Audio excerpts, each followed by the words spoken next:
Well, we know that sometimes you experience damage to trees or crops for reasons completely out of your control. And finding out what you are or are not entitled to can make the situation stressful. Well, Roger McEowen with Washburn University School of Law joins us now with a bit of guidance as usual. And Roger, as always, thanks for taking the time to chat with us here today.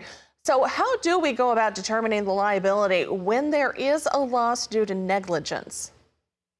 Well, good to be with you, Janet. And that's a good question. And often in these situations, it is negligence rather than strict liability, other than aerial application of chemicals. In some states, you can get a strict liability standard applied by law in those situations. But most of the time, the law is going to put us under the negligence-based system. So how do we determine liability? How do we measure those damages? That's the really big issue.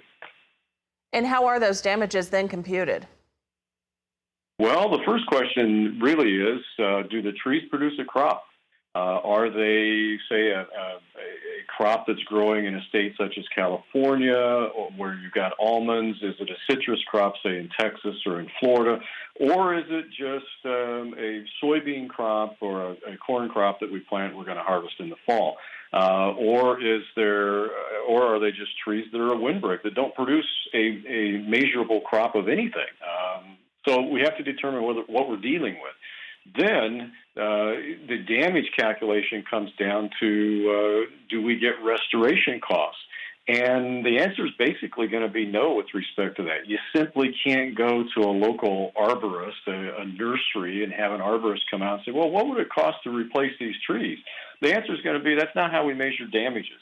You might get costs associated with aesthetic value. You may get some computation of loss that's independent of the land. But unless you've got loss of income from production, then you're not going to get any type of restorative cost. So, Roger, what is the big takeaway here?